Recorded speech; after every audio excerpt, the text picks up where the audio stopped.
Kemudian ada permen karet Fresh Up, itu di negara Chili ya, di Amerika Latin tuh nggak sukses karena aromanya kayu manis. Nah, orang Chili itu ternyata nggak suka dengan aroma kayu manis. Kemudian Coca-Cola dia juga gagal di Chili saat menawarkan minuman dengan flavor yang baru di Chili. Karena orang Chili itu terbiasa sehari-hari minumnya wine, minumnya anggur. Jadi mereka Coca-Cola itu mereka nggak suka gitu, karena minumnya udah wine setiap hari.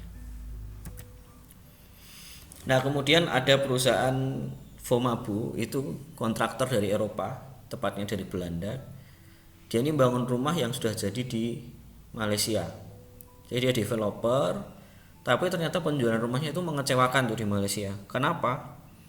Karena orang Malaysia itu ternyata suka menggantungkan benda di dinding ya, foto, kemudian ya macam-macam mereka suka gantungan di dinding. Sementara rumah-rumah dari Vomabu itu pakai beton yang sangat sulit untuk dipaku dindingnya. Nah, sehingga penjualan rumahnya mengecewakan. Mereka lebih suka dinding yang gampang dipaku karena mereka suka menggantungkan foto dan macam-macam di dinding rumah mereka sampai penuh. Nah, itu seperti itu. Jadi betonnya itu keras, layaknya rumah-rumah di Belanda, sehingga ini agak beda dengan tradisi Malaysia yang dia dindingnya itu kayu. Nah, mereka merasa kalau rumah beton itu nggak senyaman rumah kayu. Kalau dinding kayu itu kan gampang dipaku, gampang dipasangi figura dan macam-macam. Dan tradisionalnya Malaysia itu memang dinding itu ya dari kayu, bukan dari beton. Jadi nggak sukses di Malaysia perusahaan Vomabu ini.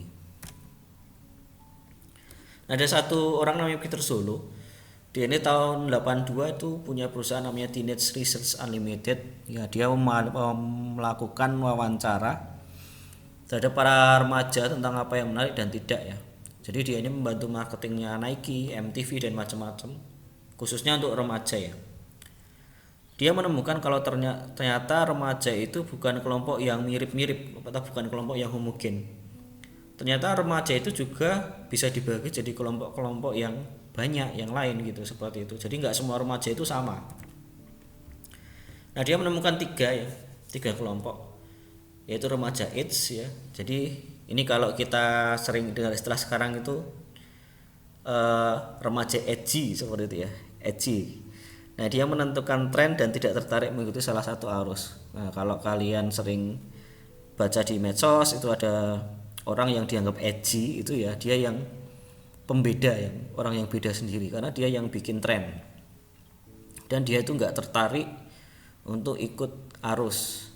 Kemudian ada remaja influencer. Nah, ini kalau remaja influencer ini dia itu yang memperkenalkan tren yang dibuat oleh remaja yang edgy tadi. Influencer tuh banyak ya di Instagram, itu isinya influencer semua. Jadi dia bikin tren yang dibuat edgy, ini dipopulerkan sama si influencer ini. Nah, kemudian ada remaja conformers. Ini adalah remaja yang mainstream. Nah, ini mereka inilah pengikut-pengikut dari influencer. Influencernya pakai apa, dia akan mengikuti. Ini lagi model sepatu Vans misalnya, kemudian para conformers ini dia akan pakai sepatu Vans semua. Nah, dulu awalnya padahal dipakai oleh para remaja edgy di olahraga skateboard. Kemudian ada influencer yang ambil sepatu Vans untuk dikenalkan ke orang-orang khalayak ramai. Nah, khalayak ramai akhirnya para conformers ini akhirnya pada beli sepatu Vans, sehingga kemudian akhirnya jadi sepatu Vans jadi mainstream seperti sekarang. Padahal dulu awalnya kan sangat segmented, itu hanya untuk komunitas skateboard. Nah, itu salah satu contohnya seperti itu. Contoh di dunia sneakers ya, di sepatu Vans. Akhirnya sepatu Vans jadi mainstream. Sekarang di mana-mana orang pakai Vans ya. Seperti itu. Jadi akhirnya menjadi tren baru di dunia, di masyarakat, karena para conformers ini, para remaja yang mainstream ini. Nah, itu materi kita, materi yang terakhir sampai materi ini. Nanti silahkan dipersiapkan di ujian akhir. Pak Adi sudah siapkan kisi-kisi, ada di webnya Pak Adi, adiprakoso.com. Silahkan kalian buka di sana untuk belajar kisi-kisinya. Dan ujiannya nanti masih online.